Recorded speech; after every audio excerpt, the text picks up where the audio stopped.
Yes. Well, as you say, we have for a long time been investigating how diet affects our health. And we have identified the components that we see to be a healthy diet. And the interesting thing is, I think this is a healthy dietary pattern for almost everyone, even if they're at higher risk. What we usually see is that the benefit of a healthy diet is important for almost everyone, and it's more important for some people and maybe less important for other people, but pretty much everybody would benefit from a healthier diet. The main difference is the degree to which it is beneficial. Uh, the If someone is very lean and active and doesn't smoke and otherwise is very healthy, their risk of disease is usually it will be less. Less risk of heart attacks or diabetes would be relatively low. So they will usually benefit less by a healthy diet, but still they benefit somewhat. And we've looked at for weight gain, for example, at the type of carbohydrate in the diet, and that seems to be quite important to have more whole grains, less refined grains. Uh, when we look by genetic risk, it's the benefit is greater for people who have a high genetic risk, but it's still good for people with a low genetic risk, even though it's not as important. But it's pretty interesting that this is more. We really haven't seen a good example where the diet would go in an opposite direction. The health effects would be in an opposite direction for different people.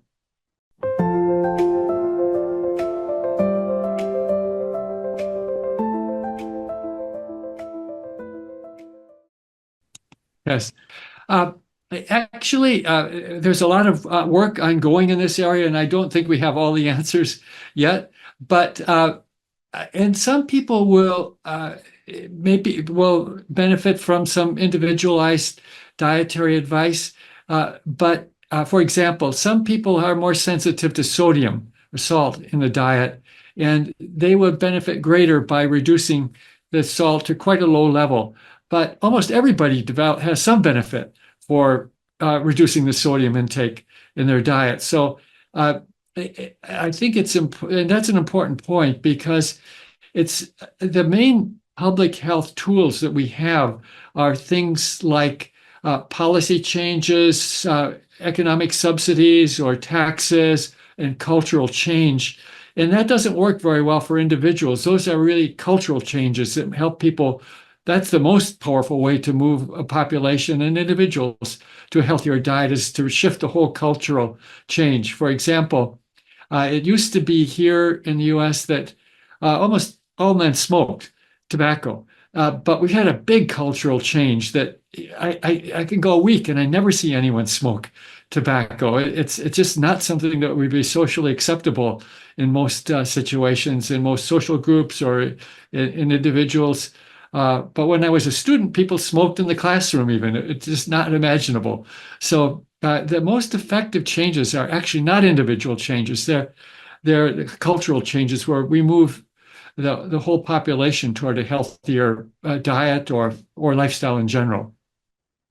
Now, the work we're doing on precision medicine, I think can be helpful. We'll probably learn some things from that about how the diet is working. But I don't think it will, if you really want to have a healthy population, I don't think it will be precision medicine that is going to make that happen. It really has to be the broad impacts of a cultural change and a shift toward a healthier diet. With some people maybe needing some extra attention like sodium reduction or something like that. But in general, the most important part is to make it easier for everybody to have a healthy diet.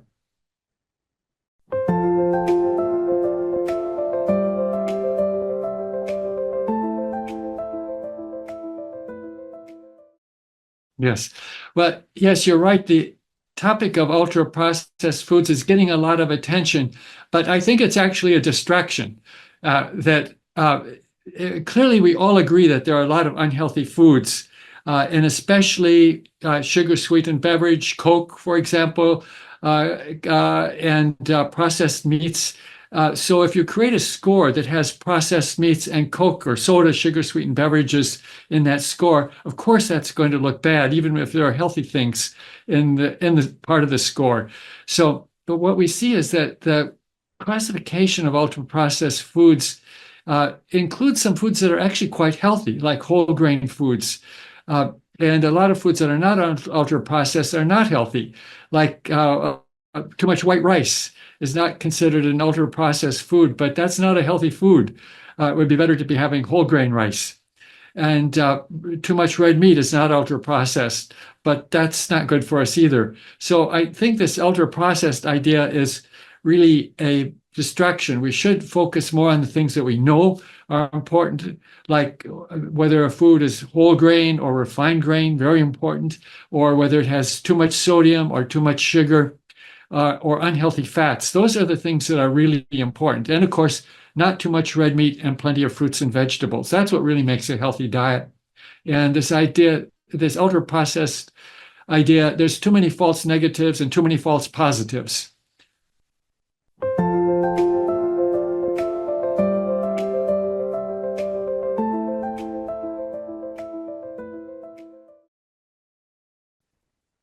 Yes, is when we started our work, that's a very important point. When we started our work back in 1970, 1980, the main emphasis was to reduce total fat in the diet. But when we started looking at our data, the long-term follow-up in our populations, we didn't see that total fat was related to anything, really. It was really the type of fat, the quality of the fat is very important. And the first thing that we saw that was really bad was trans fat, which is caused by the partial hydrogenation of plant oils. Fortunately, in China, there was never very much partially hydrogenated fat in the food system. And I think that's because the traditional fats of China were mostly liquid fats anyway. And so people were using the plant oils without partially hydrogenating them, which is good.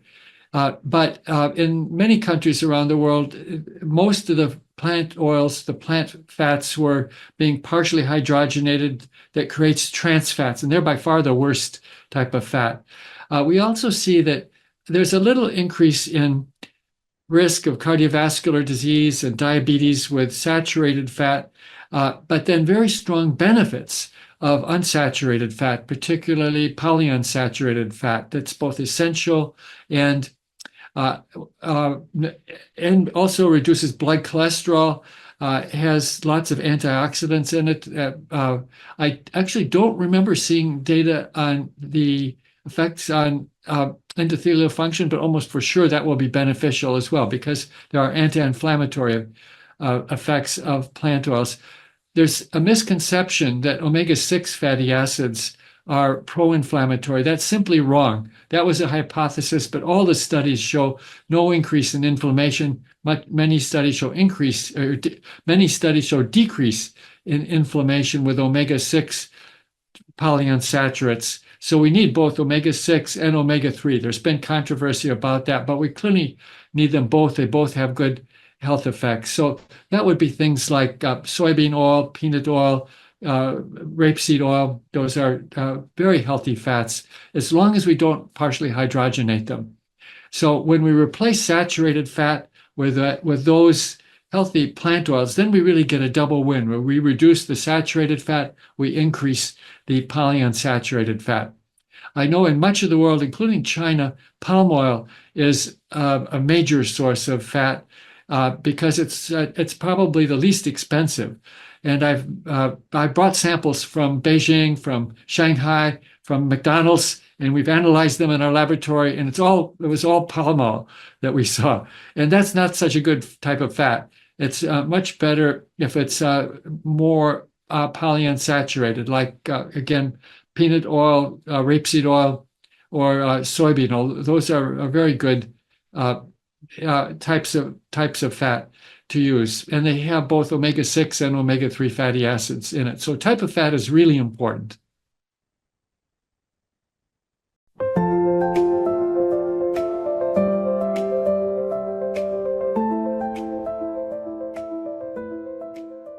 Yes.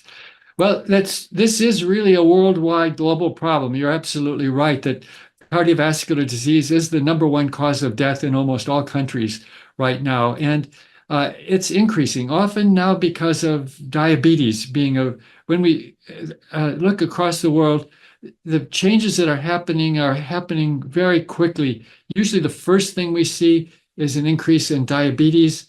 Then, excuse me, first thing we see is an increase in obesity. Then we see diabetes. Then we see cardiovascular disease, then kidney disease, and then dementia. These things follow in that order, starting with obesity, with poor diet and less physical activity being the major causes of that.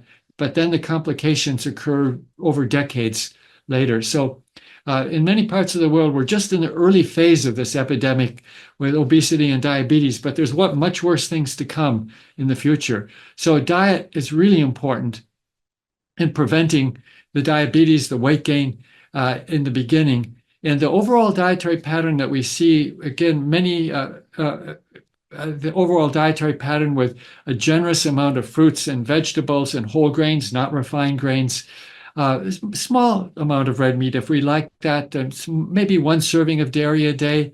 That's actually that was what we found in our analysis. It turns out that's the recommendation for China, but not more than one serving a day of dairy a day. That's enough. And of course, limiting sodium and especially limiting sugar sweetened beverages. That's really important. So if we look around the world at the changes that are happening, I would first try to reduce sugar sweetened beverages. That's the number one problem, actually. And then shifting more from refined grains to whole grains. Again, plenty of fruits and vegetables, and focusing more on animal sources of protein rather than focusing more on plant sources of protein rather than animal sources of protein. Of course, each culture, each area will have different vegetables, different fruits, different flavors. So there's thousands of different ways of putting that together. Maybe Mao said, "Let many flowers bloom." That applies to diets.